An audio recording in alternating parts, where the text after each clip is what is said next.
Oh, goodness, how incredibly much I've missed you, my precious darling. My clever boys and girls, my kitties and bunnies. I see from the tears in your eyes that you haven't forgotten about your bestest buddy. You're ready to keep on solving riddles and searching for the biggest of bourgeois secrets.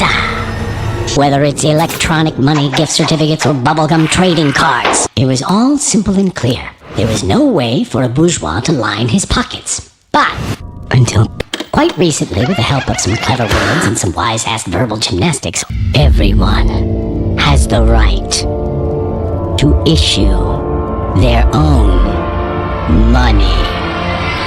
Some secret. Suppose John the Smith paints 100 extraordinary pictures. He sells them all to his neighbor for $50, and people ask, "Hey dude, why are they so expensive?" In this case, math doesn't allow an endless number to be produced. You can't just go and issue 100,000 million of them when you feel like it.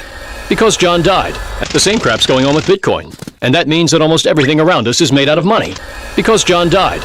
It's completely nuts. So anything that there's not much of and is difficult or even impossible to duplicate can work as dough. John's dead. Just like some antique china, they cost exactly as much as people are willing to pay for them. And doubles his dough by selling the pictures to some art profiteer he knows. The dealer hangs them in his trendy gallery. He answers John's dead, crazy money. There won't be any more pictures, they're in short supply. And starts selling each one and suddenly dies soon after. Most probably from drinking a used pair of Stalin's underwear.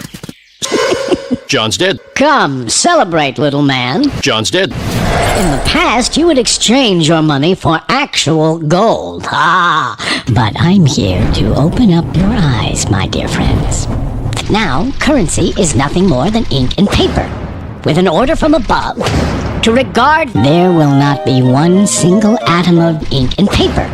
In my call to action, ink and paper. And paper. Because John died.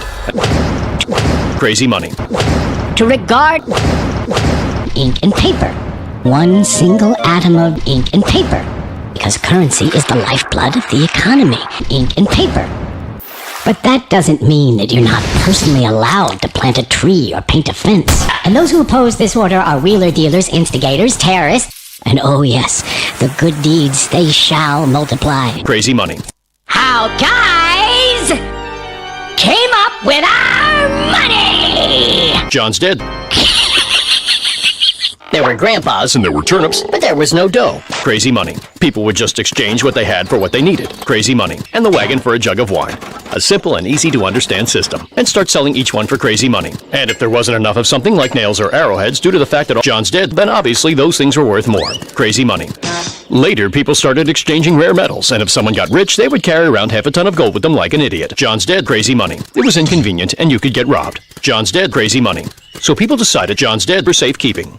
And that's how banks came about. They chopped up everything they got into crazy money. And the notes from the banks that promised John's dead in exchange eventually turned into paper money.